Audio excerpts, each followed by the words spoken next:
I tested the Vienna game, an opening that could seem shy at first, but actually hides a very violent idea. In this video, I play 6 games against opponents of increasing rating. Get ready for a 100% accuracy game, a checkmate in 14 moves, and many brutal attacks. And watch it until the very end because I will reveal Black's best reply and how to deal with it in a simple way. Let's go. First game, this is the starting position of the Vienna game. And our idea is to keep going with the move f4. But here Black has two options, two main options I would say, going out with this knight or with this knight. If they go out with this knight, we will go immediately for the move f4. If they go out with the other knight, we will do something different. And there we go, f4. This move is super interesting, fighting for the center. Why? Because if they take, now we will have the options to have 2 pawns fighting for the center. And we are able to take this pawn back the moment we push the d pawn. So now in order, you want to first advance this pawn. You're kicking this knight backwards. The knight cannot move here, not here, not here, not there. So the knight has to go back home. Now the queen is coming to play a very interesting move, pinning this pawn. We cannot take, but we can move on protecting this pawn. Either the move d4 or the move knight f3. I will start with the move d4, taking full control over the center, and still this knight cannot move anywhere forward. So if I manage to unpin this pawn, and I can do it by simply developing knight out, bishop out, and castle, then this knight will have to go back home. And that's why that's what I call free cheese macaroni, and we take it.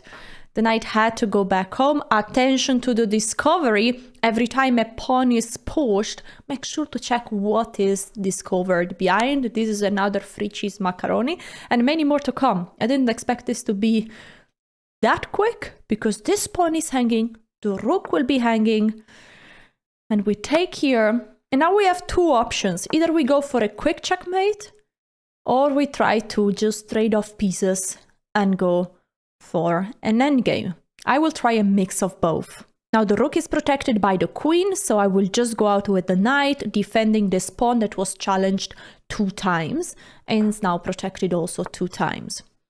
I really don't like this move. Moving the same piece twice is not a wise idea. I will develop my bishop with check, winning a tempo, and the nice part is that now the king has to start moving.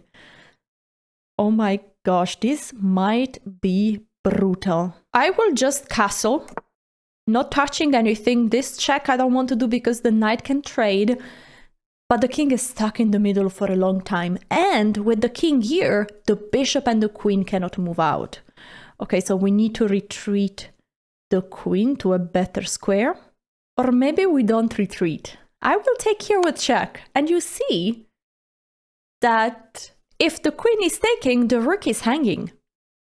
Also, there are many checks to come, which is almost mate, so the king has to take. But now I give a check.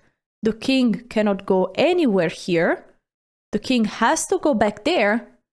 And I think that's it. This is checkmate. New game. We have the Vienna game one more time. And I still go with the knight there, and we try the move f4. Will they take, or will they know how to defend this? Interesting move. So they are saying I don't protect this pawn, but I attack the defender of this other one. I'm not fully convinced. So I'm going to take this pawn, attacking the knight. And now if they move the knight, they have to go backwards. So this was a fail. The only thing that could have worked is to in between take here. But I'm suspecting that after this, I can take this horse. They have to take back with the bishop, and then I can go with the 2 central pawns. Very strong. Okay, they went back home. This is a dream position for us. Now, very important move. You have to stop the queen coming here, giving a check, and doing so much danger. So, damage. So we go out with the knight, developing a piece and also controlling the square. Now, very important, this pawn is under attack, protected by the knight, but we want to play the move d4. And now we have a massive center.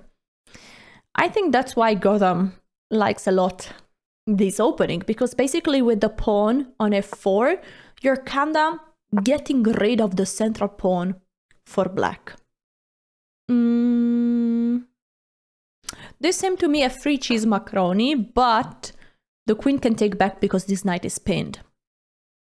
So I'm not going to take like this, but I'm going to take the secret move. Subscribe if you like en passant as well. And the idea is that I got rid of another central pawn, the d pawn, and now I'm left with a too strong pawn. Amazing, because I can fully develop my bishops. You see, my bishops are able to go out wherever they want. And that's super cool. I need to make sure that everything is protected. I will bring my bishop here. I'm pinning this knight. And this is particularly dangerous because the move d5 is always a possibility. Okay, with the bishop here, they are challenging my knight. I think is now a very good moment to castle. And this is another thing that I like a lot in the Vienna game, but also in the King's Gambit, which is one of my favorite gambit in chess, very aggressive, is the usage of the f-file. The moment you castle, you are also activating this very strong rook to join the game. Okay, very nice, long castle, very interesting. I think it comes to a very important moment.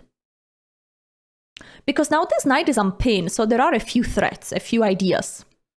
For example, what they can do is to take here, and then this pawn is attacked too many times.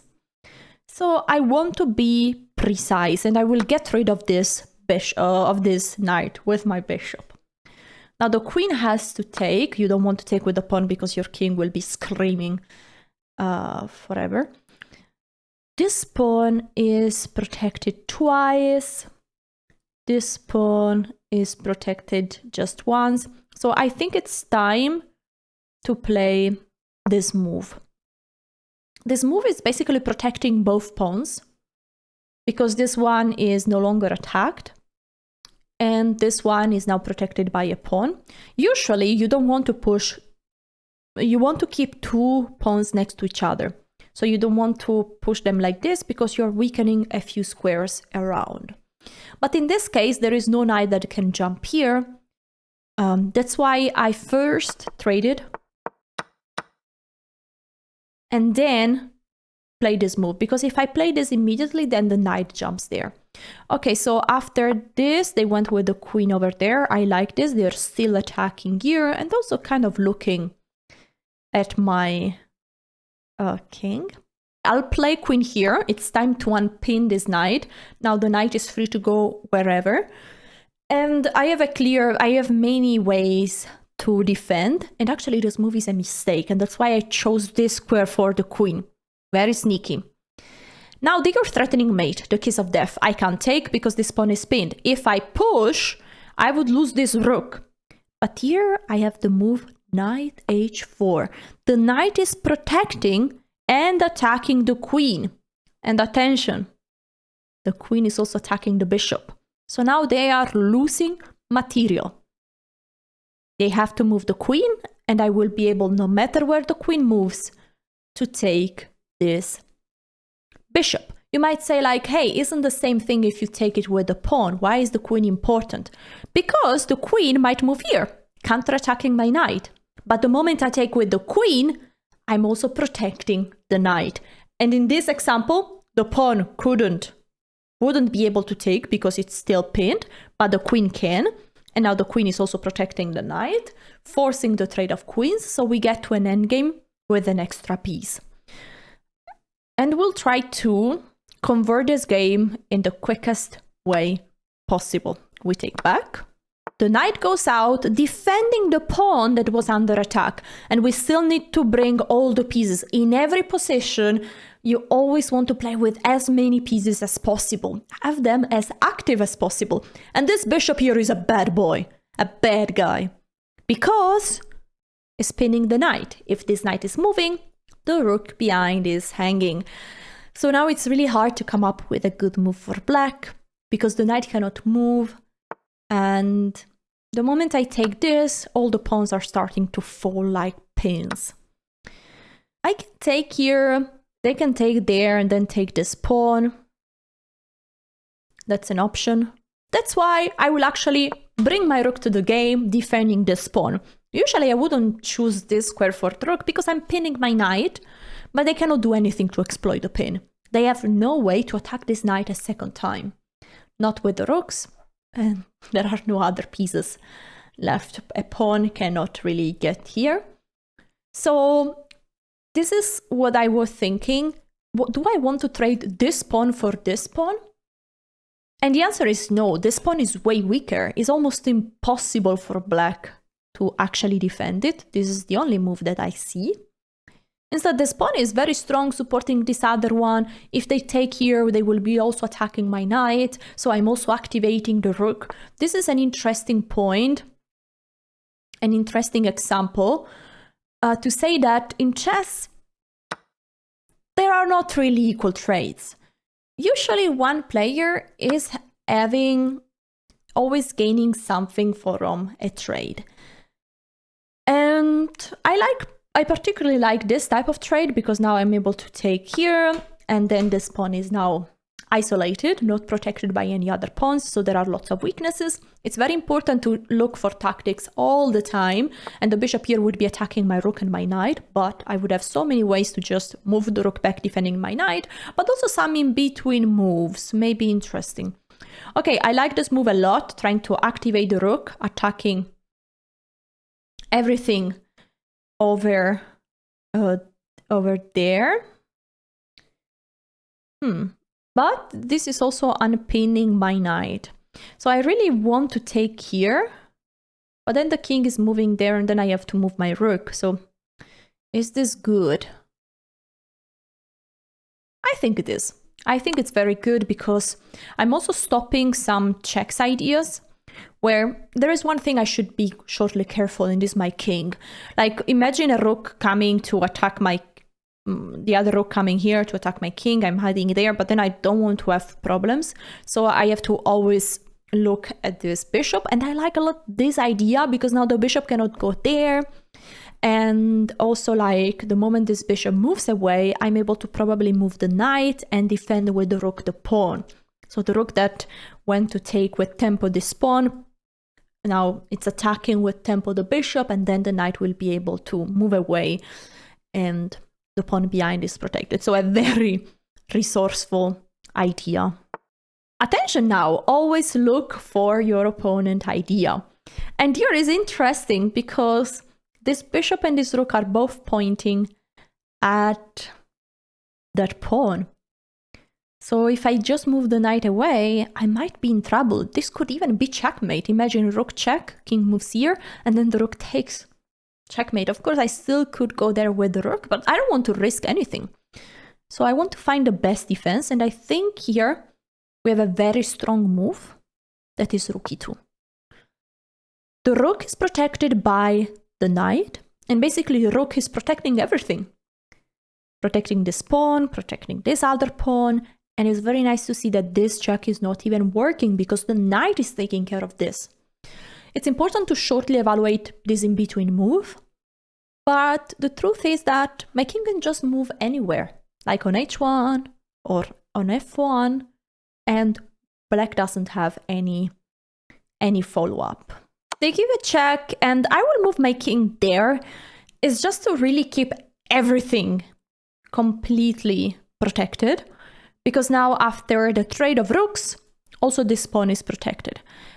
In theory, I think the best move might even have been king f1, giving away this pawn in order to have the king to the center of the board. But I wanted to keep things as simple as possible, so we defend that pawn and we'll try to be annoying with all the rest of the pieces. We can still improve this knight so much.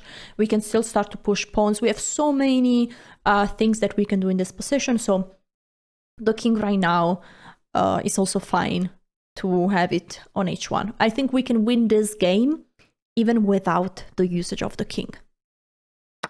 Now they have to trade the rooks. We take back. The bishop is attacking our knight. Anyway, we wanted to improve the knight, so we go forward challenging the bishop. We improve the other knight too, wanting to support the other knight, but most importantly, shutting down this file. This move is now a big blunder because, oops, I'm winning the bishop. Okay, we take here, and now we will try to give a nice mate using our knights. Let's go here with the knight. I'm covering this square so the rook cannot check. And now we go forward with the knight. I have a very sneaky threat. They have a few checks, yes, but my king can just get out of the checks. Now there are no longer any checks that are not losing the rook. There is a free pawn. Will they take it? It comes to a very high cost. No, they don't, but here we have a beautiful mate by a knight. GG's.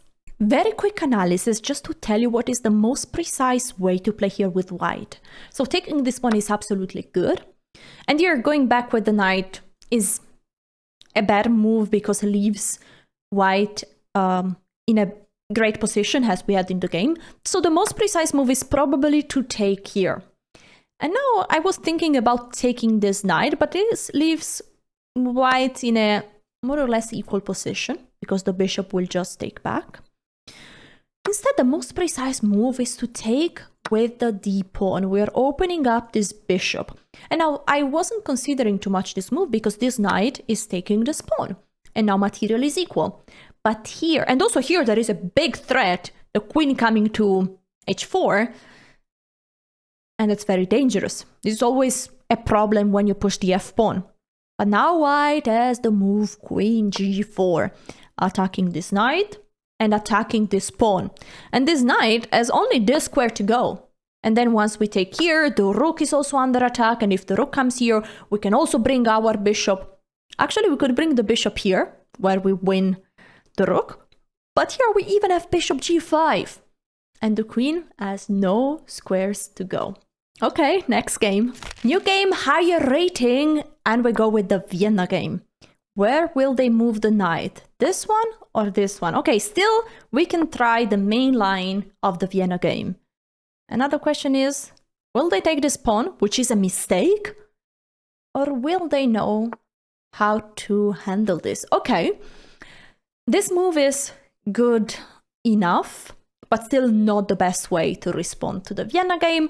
And this is a way of transposing to the King's Gambit as well. So basically now we are attacking this pawn 2 times and they are protecting it just once.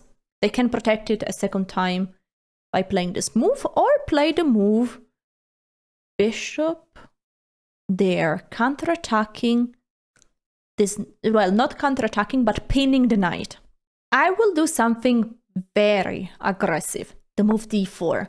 I'm fighting for the center one more time. Now this pawn is attacked way too many times. This is a mistake. Black had to do something to defend because now I'm just gonna take. And the moment they take back, I can trade off the queens and pinning my knight. So the knight will be able to take back. Ooh. This is surprising because now we have an extra pawn. And with this move, they are attacking this one, but this one is protected. So we have a full extra pawn. The question is, what do we want to do? Do we want to trade here? Do we want to move the bishop out? Just keep developing? And I think we will go for that one. Just develop. Just develop as quickly as possible because still they cannot trade. If they trade, we are first trading off the queens, the king is taking, and then we take with the knight. Okay, they are attacking the bishop. I'm already thinking if I can just throw my bishop out of the window. Because after king takes, there is already this check, there is this check. But to me, nothing seems to work. at least not yet, because after this king here check, the bishop can come back. Well, I take the rook. No, I don't want to do it anyway. I will just go back, and the idea is pretty simple. Now I'm threatening this move, which is very annoying. I'm threatening mate, attacking a knight, attacking the rook behind, and I think I'm going for it. All in. Queen here. How to defend both things at the same time? Queen d7, only move. Ay. I can take here with check. If they move the queen, the rook is gone. If they move the bishop, that's probably the best chance. I can simply go back with the queen, threaten mate one more time.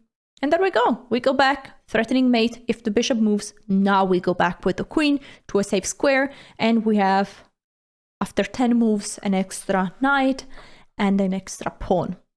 There we go. We go back with the queen here. I love this square a lot, not back home, because we might want to go for long castle. If I can, I will bring this bishop out, long castle. My rook is super strong. Now we take back with this pawn. Also, short castle becomes really interesting because the rook is also on a file that is going to be open. So let's go here. Because now that this file is also semi-open, I don't want to place my king over there. And as you see, I'm really waiting to capture this pawn, because this pawn is stopping this bishop from becoming, from being very strong. And I think it's time now to finally win this knight that cannot move anywhere. I could have won this knight already a few moves before. The knight really doesn't have moves. So the move g4 is just sending this knight off the board. Knight there is a way of saying, like, I decide how I want to lose it. I just take it, no problem. And now we will go for either a quick mate or for an endgame. So I will take here with the knight. I want to leave them the option to keep the queens on the board. Okay, usually you shouldn't trade if you have less material. I'll take back with, I'll take back with the knight. And now how to win in the quickest way possible. Option number 1 is to trade material. Option number 2 is to try to give checkmate. I could try this. I still have enough pieces. I will try a mix of both. First of all, activating all my pieces. Being really annoying. This bishop has no squares. Cannot go here, not there, because my pawn is always taking. Cannot go here, here, or there, because here is the pawn is taking. Here the knight, here the knight, here the pawn. So the bishop has to either be defended or go over there. But now we have a beautiful fork attacking one rook and the other. And by the way, another way of converting this to a win is to win even more material. When you can, you always want to do that. Pawn there is doing nothing dangerous, so we take this rook rook has to take, and then we take also this pawn. If they take here, I can move forward my knight. They have a check, but that's just a check. I move the king here, and that's not a problem. Now, in order to win this game, I might even go for a mate. But what I need to do is to activate the other rook, because I can use this one to attack maybe this point, but I need to bring the other one. So the rook is fast to sneak on the 7th rank. We bring it over here, and then we will sneak the other one. One way is to go here, attacking the bishop, and then sneaking together with the other rook. Black is just moving the king. So actually we can sneak by giving a check, and we go here, and now we have a bim boom bam. I see it. It's really bim boom bam. Or maybe just bam. This is how is this called? Ladder mate. The rook has to cover, but we can just take with our rook. GG's. New game, higher rating, and we go in the Vienna game. Will they go knight here or knight over there? Oh, bishop c5. I have never seen this move, and it's written Andersen defense. I'm so tempted to play the move f4, but this comes to a big risk. Because there is always the problem of queen h4. You might say like, okay, but after f4, queen h4, check, I can play g3, I attack the queen has to move back. But if I play f4, they could in between trade this knight. I have to take with the rook, and then they give this check. And if I play g3, oopala, the pawn is hanging, the rook is under attack. I don't know if that is actually a problem, but I will switch to something different but very effective anyway. So I will play knight here, and the idea is that if they defend this pawn in the most natural way, which is with the knight, I can sacrifice my knight over there. Yes, I'm not losing a piece, but you will see what white can do next. And there we go, we sacrifice the knight. The idea that once we take, we have to move d4. We win back the piece with this fork. And usually black doesn't know what is the best move in this position. Black should try to save the bishop. They did it right now, but the moment I take, I have an extra pawn. So the best move actually would have been to move the bishop on d6. Very strange square for the bishop, but at least you're able from there to take the pawn afterwards. But really hard to play that move. Now, the move f6 is a mistake. Like in general, you don't want to push this pawn because it weakens all these files. It also blocks the knight from going out in the most natural square.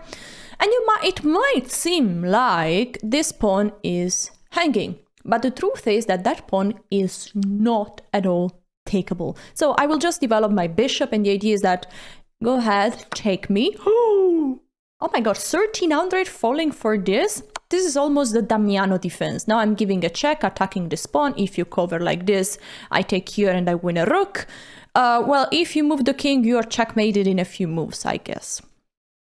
Bim bum bam. We might have it. All right. That's how I calculate.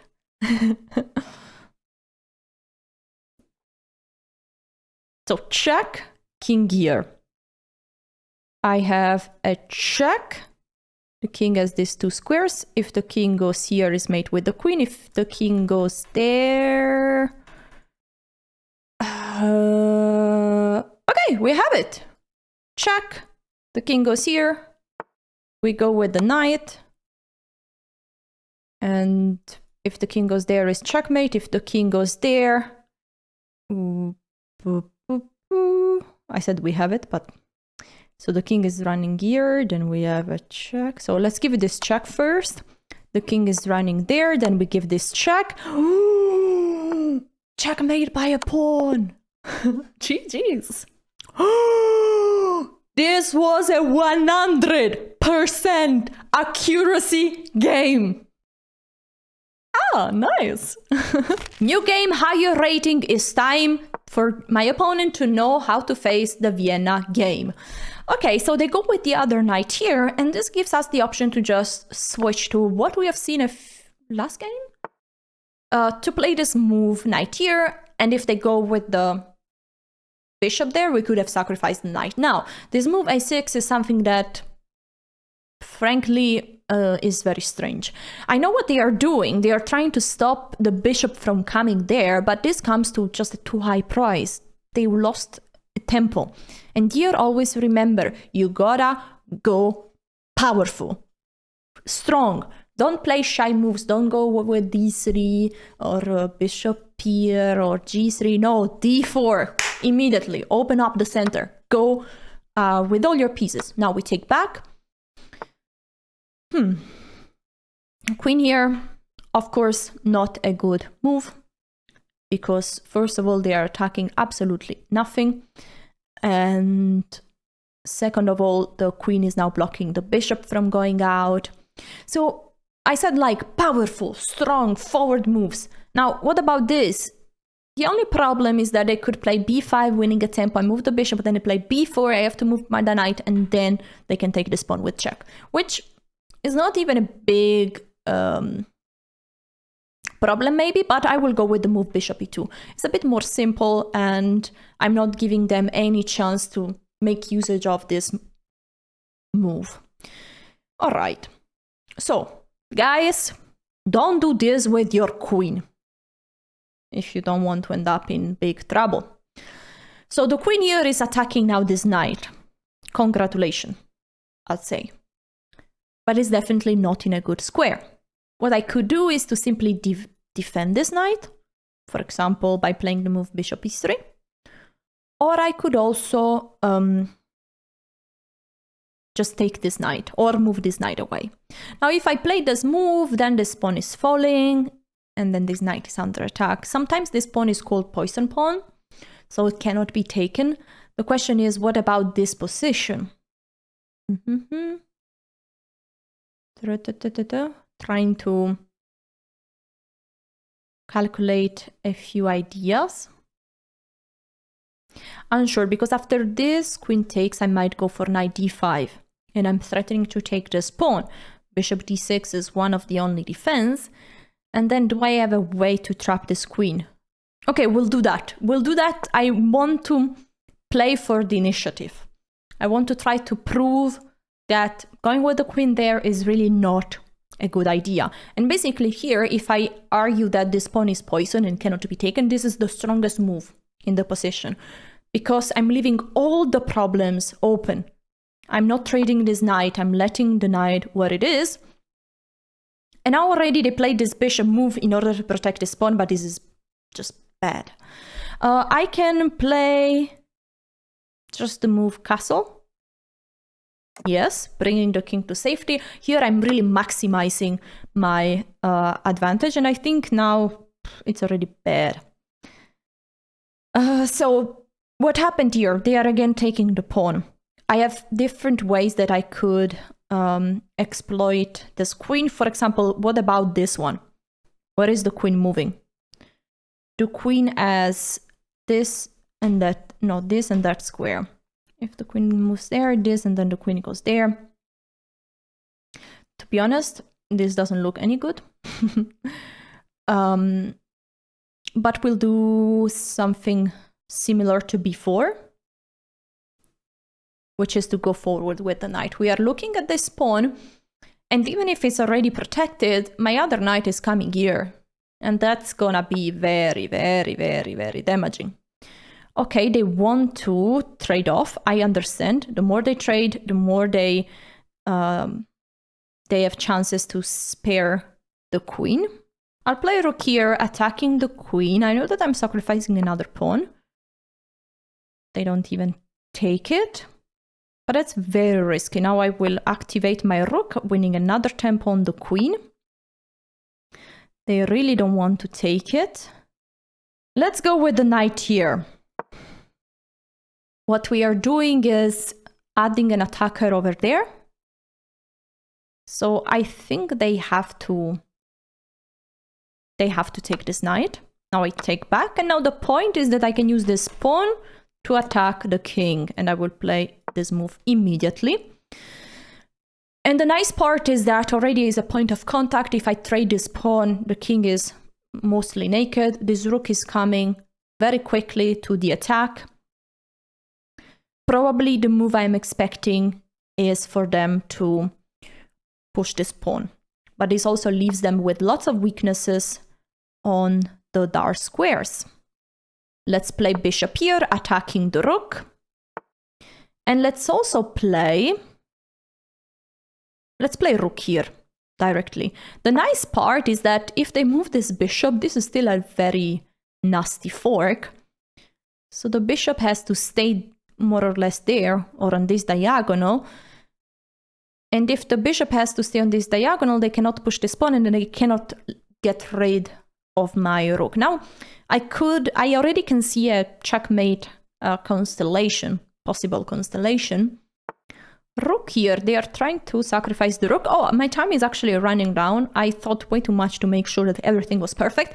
But now it's about to get rid of, let go of perfectionism and just play good enough moves. And this is definitely good enough, protecting the knight and also preparing, you know what? Just queen here And then I can just start to sacrifice a lot of things. Good move. Good move. Yeah, let's play this. I want to trade this this rook, and then there is a problem of the back rank as well. Okay, they take here, we take back, I'm threatening mate. They go backwards, but I'm now just going, right? Oh, I can also just take here. Nah, this is over. This is over. We take here, if they take there, we take back here. There is nothing to do. We'll go here backwards. And now this king has no square, so it might be really nice. Let's pre-move this. Whoppa! Checkmate with the knight. Quick analysis. I love this. So what I played, it was good. White is still better. White has the initiative, and it was for the entire game. But I have something even better instead of castling, and is the move a3. Because now this pawn cannot be taken, because I'm just winning the queen. Knight a4, right? Yes, knight a4. The queen cannot go here, cannot go there because of the pawn, cannot go there because of the bishop, cannot go there because of the knight itself. So the knight is covering all these squares. This pawn is so important because usually the queen can go there, but now the queen cannot go because the rook is covering everything. So remember this move a3, and so of course the queen cannot really take the pawn. Now the queen has to go there, and now you play exactly the same. Engine goes even more banana with the move b4. Already castle would be a good enough move, as you see from the evaluation bar. But this move is very exploitative because it's attacking the queen one more time, winning tempo. The queen cannot go there because, opa, all the discovery things are coming. First this, and then that. This is a complete disaster. And so the queen has to move one more time. Now we win one more tempo, and then one more tempo. This is terrible. Terrible. So don't move your queen too early. Next game. Final game, Vienna game. Will they know the right way of facing it? f4. Will they play the move d5?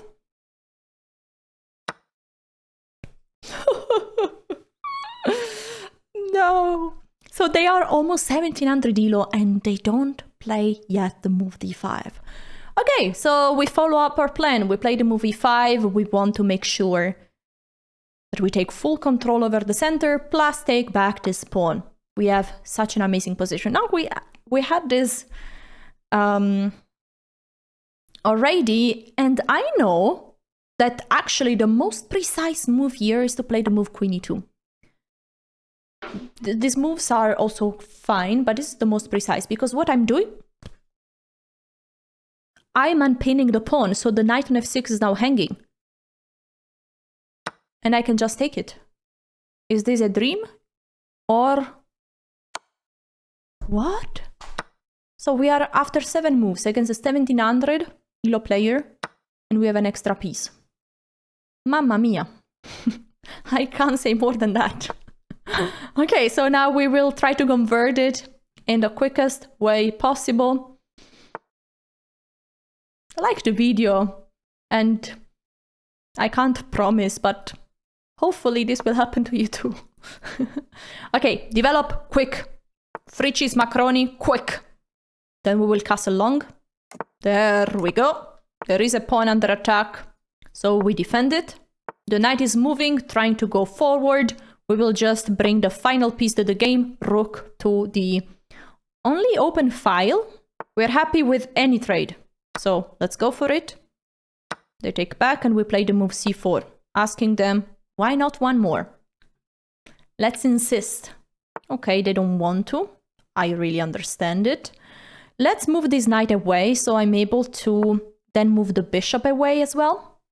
So the knight is protected and I can play something like bishop d3, which is activating my rook and also activating my knight actually, because the knight will gain the privilege to jump on f5, which is now not really possible. There we go. Now the pawn is here, so after the trade of bishop, which is pretty much forced, This pawn is also falling.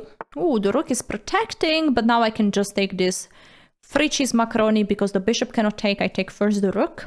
And now this bishop is also pinned because the rook behind is hanging. Well, it's possible to play something like this, but I'm very happy that everything will be traded.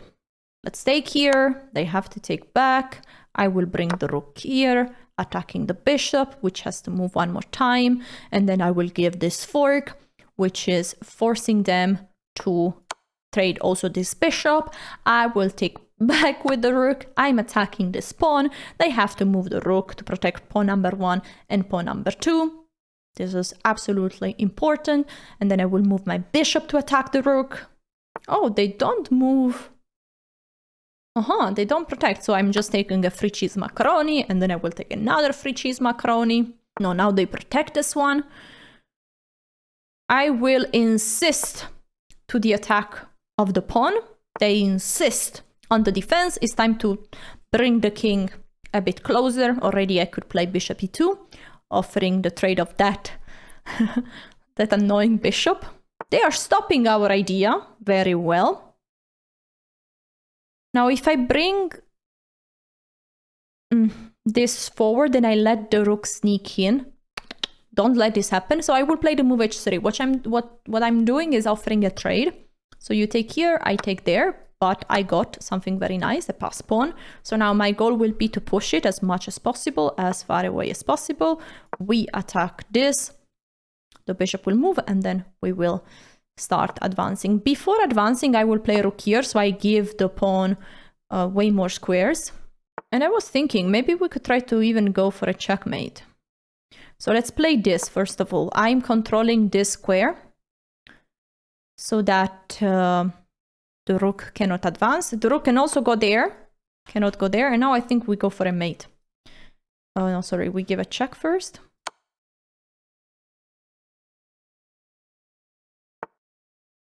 And then a check here. I maybe don't have mate. But okay, we win a piece. It's not too bad. So we don't have a mate here. We would need a knight, but we take here. Why not? And GG's. Quick analysis, we can agree that the Vienna is very powerful, especially against beginners and intermediate players, but I want you to know what to do even if they play the strongest move for black. What's the idea of this move? That if we take this pawn, and this is the main line, they can counter-take these other pawns, so it's just a fancy trade of central pawns. Now there is one move that I want you to remember, and is this queen f3. What you're doing, you are forcing black to take action because this knight is attacked once and 2 times and protected just once. So the main move is to take this knight. Now you can take with the b or with the d pawn. I really recommend you to take with the b pawn. It leaves white to a very simple position. What you will do is support the central pawn, create a nice chain of pawns, and a very natural way of developing is by bringing the bishop here, knight there, and castling. This bishop is more flexible, right? It has many squares where it could go. One thing you need to be careful, last thing, is when they play the move c5. You can play the move bishop d3 anyway, but I want you to be kind of careful that this bishop doesn't end up being trapped with the move c4. For example, now, if you would play knight here, it's black to move, the bishop wouldn't yet be trapped because you have this move bishop f5, but keep in mind this idea. What you can consider is developing this knight through h3. Then you castle short, and then you can see if the knight wants to go here, or if it can go there, if you can develop the bishop here. It depends, because right now the squares is not accessible, but we can agree this position is objectively equal, which makes the Vienna also a good opening at top level. If you enjoyed this video, you will love this one. I tested my aggressive setup against 1d4 for the black pieces. Against 1d4 is not simple to find something fun, but I've been playing this setup for many years and I like it, so check it out. I'll see you guys next time. Bye bye.